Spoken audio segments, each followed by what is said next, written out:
কক্সবাজারের উখিয়া রোহিঙ্গা ক্যাম্পে temporary shelter shelter বা টিএসএস প্রকল্পের নামে সেমি পাকা ঘর নির্মাণের অভিযোগ উঠেছে। এ নিয়ে স্থানীয়দের মধ্যে উদ্বেগ দেখা দিয়েছে।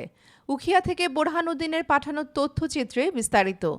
উখিয়ার ১১ নম্বর রোহিঙ্গা ক্যাম্পের বিভিন্ন ব্লকে চলছে সেমি পাকা ঘর নির্মাণের কাজ। সরেজমিনে দেখা গেছে বাঁশ ও মাটির পাশাপাশি কিছু ক্ষেত্রে অধিক টেকসই উপকরণ ব্যবহার করা হচ্ছে, যা সাময়িক আশ্রয়ের পরিবর্তে স্থায়ী কাঠামোর ইঙ্গিত দিচ্ছে। ক্যাম্পে বসবাসরত রোহিঙ্গাদের সঙ্গে কথা বলে জানা যায়, বিভিন্ন এনজিও সংস্থা এসব ঘর নির্মাণ করছে। সংশ্লিষ্ট সূত্রে জানা গেছে, বাংলাদেশ রেড ক্রিসেন্ট সোসাইটি এই কার্যক্রম বাস্তবায়ন করছে এবং ত্রাণ ও দুর্যোগ ব্যবস্থাপনা মন্ত্রণালয়ের অনুমোদন রয়েছে বলেও দাবি করা হচ্ছে। কিন্তু সরকারি ওয়েবসাইটে ঘুরে দেখলেও তেমন কোনো অনুমতির তথ্য পাওয়া যায়নি।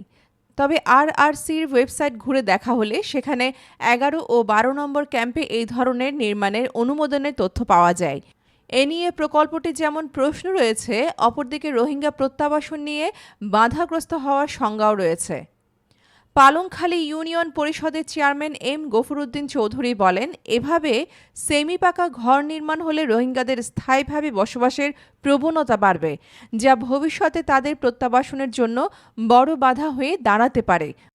রোহিঙ্গাদেরকে স্থায়ী করার পায়তারা চালাচ্ছে। যেমন শোনা যাচ্ছে, রোহিঙ্গাদের একটি ঘর বাজেট হচ্ছে ৩ লক্ষ টাকা। তাদেরকে সেমি পাকা করে যে ঘরগুলা দিচ্ছে, তাহলে রোহিঙ্গা রিপার্টিশনের তার সুযোগ আছে বলে আমার মনে হয় না। আমি আপনাদেরকে ইতিপূর্বে বলেছি, প্রত্যাবাসন নিয়ে চিন্তা করার সুযোগ আর নাই। এখন আর প্রত্যাবাসন হবে না, কারণ রোহিঙ্গারা তাদের স্বদেশে তারা ফিরে যেতে চাইলেও কিছু সরকারি গুটি কয়েক আমলা এবং এনজিও আইএনজিও সহ স্থানীয় যারা রোহিঙ্গাদেরকে পণ্য হিসাবে ব্যবহার করে অর্থ উপার্জন করতেছে, তারা কিন্তু রোহিঙ্গাকে যেতে দিবে না এখান থেকে। তাইলে আমাদের এখন প্রত্যাবাসন বাদ দিয়ে রোহিঙ্গাদেরকে সুসংগঠিত করাটাই আমাদের কর্তব্য বলে মনে করি আমি। ১১ নম্বর ক্যাম্পের সিআইসি মোহাম্মদ মনিবুর রহমান জানান, আগুনের ঝুঁকি কমাতে ঘরগুলো কিছুটা টেকসই করার নির্দেশনা রয়েছে। বাঁশের বেড়ার উপর মাটি ব্যবহারের কথাও বলা হয়েছে।